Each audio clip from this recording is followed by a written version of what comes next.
Hello everybody, my name is Gwen Campbell-Mindes and welcome to Mom's Favorites Books My Mother Loved, a memorial for my mother as we enter book 2 of the Palliser Novels. Hexology? Sextology? I don't know. Anyway, possibly something like heptology. Anyways, enough contemplating the complex exigencies of Latin into English and Greek into English as origins of words. So, the second book in this series, which is a series that my mother loved so dearly that, given that this is a series that is literally just like thousands and thousands of pages long, the next book is, in the Palliser Novels, is Phineas Finn. I'm going to state outright that I'm not sure entirely why they're called the Pallisers, if the Pallisers are going to get such incredibly ridiculous appearances in passing as they do in this book, because they very much do only appear in... they're really kind of not really there. There's a resurgence of them coming up near the end of the book when Lady Glencora sort of seriously reappears because she's concerned that her father-in-law is, or uncle-in-law? I don't remember what the Duke is to her. Her husband is the Duke's heir, and thus her son is set to be heir to the dukedom, but the difficulty, or whatever you call it, is it a dukedom? I don't know, and I would have to look it up because that's not something that I know a lot about. Proper terminology for the estates of nobility of various stripes. The thing is that she's concerned that the Duke is going to wind up marrying somebody, and then if the Duke has any children, then her husband isn't the heir, which means that her son isn't then the heir, which, this is a concern about her son's future ultimately. But the Duke is, 70 years old or something. He's getting on in years, and frankly, it seems doubtful to me that he would have had any children, but whatever. So, Phineas Finn is the story of a young man who gets extraordinary luck. Now, that's not to say that he doesn't work for it, because it's very clear that he puts in the work, but the start of the book involves him getting lucky that he's got people who think that they would nominate him to be a member of, to be a member of their party, and when he decides he's going to stand for his home, whatchamadoodle, not riding, but the place it's not a riding, but whatever they call it, because I never remember these things, but the point is that he gets the chance to stand as representative for his home county,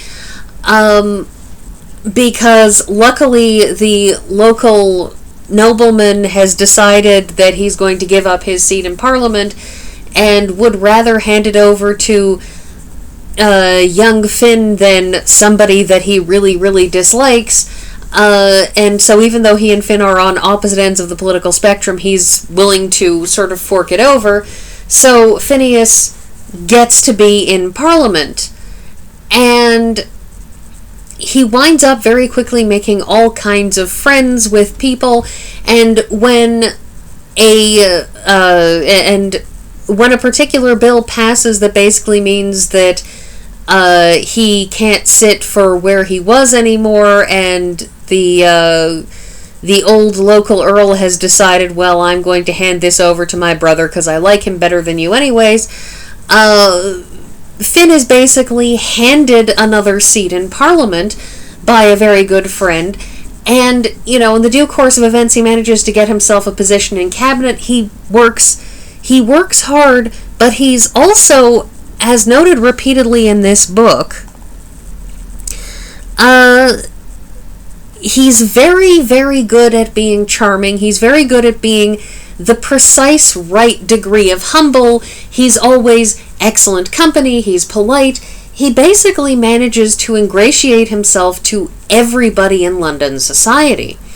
And so he's got this combination of being apparently one of the most handsome men in London, but also being just this right combination of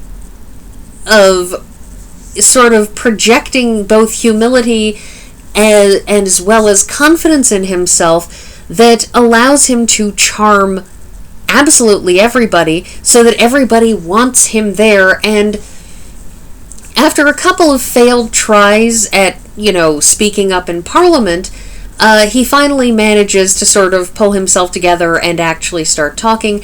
And so he starts being known as somebody who speaks well in the House, and as I said, eventually he manages to get himself a position in cabinet where he works very, very hard, and at points in the book it is remarked upon by a great many people how much better he is than the last young man who they had in this position, because this one actually works and knows his spot and so on.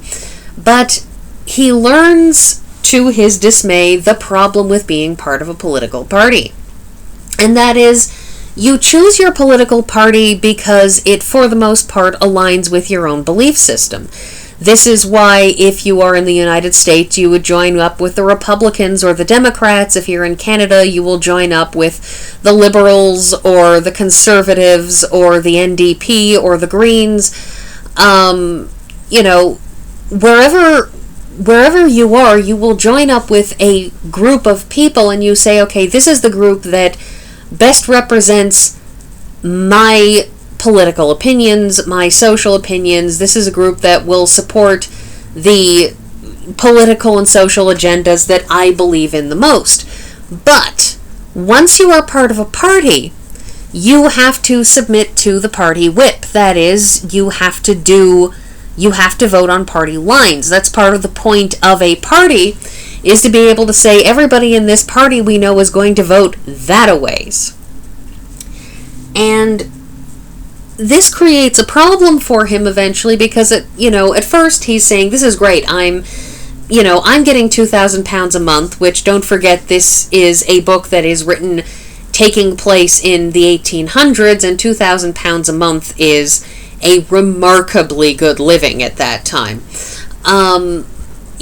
That to keep in mind how much of a good living it is, his father, he was able to survive in London off of £200 a month from his father. So £2,000, you multiply what is probably tantamount to a little bit above minimum wage, and multiply that by 10, and that's what he's suddenly being paid, so minimum wage here where I live is, roughly speaking, $15 an hour at the moment, roughly, if I recall correctly. So this is like going from $15 an hour to $150 an hour. It's a hell of a thing. So, he's had this massive boost in his income and so on. And the thing is that, at first, being in Parliament, being a member, being sort of somebody who is working in the cabinet, being paid for the job, this is great. He's able to pay pay back the money that he owes to his father. He's able to pay down any debts that he has. He's able to actually afford luxuries.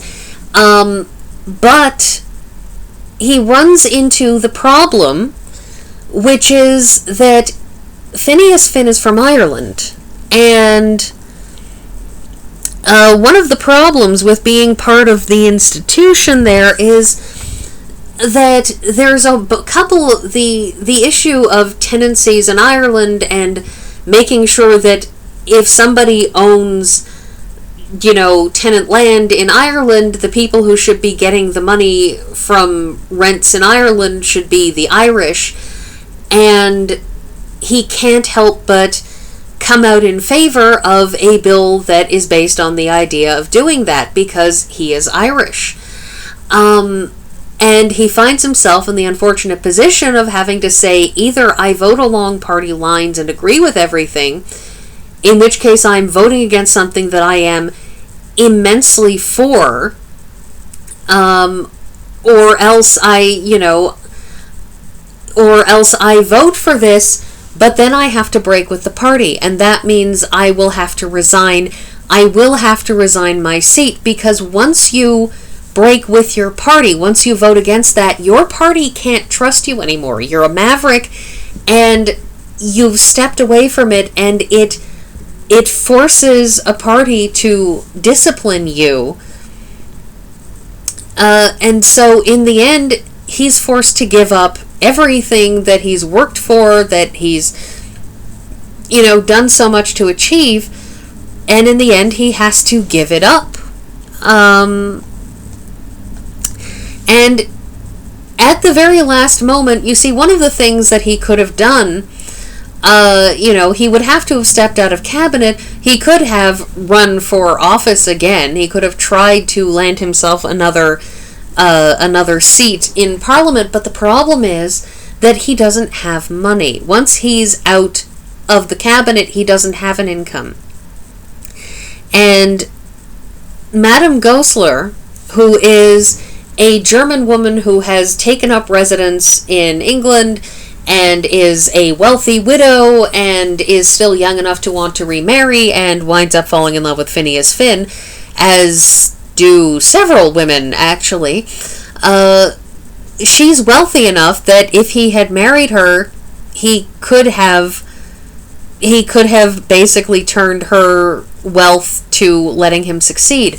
But one of the big things that comes up in this book is and it's something that it's a very, very strong line of thought in this book, and that is marrying somebody who you don't genuinely care about, don't genuinely love, is a considerable problem.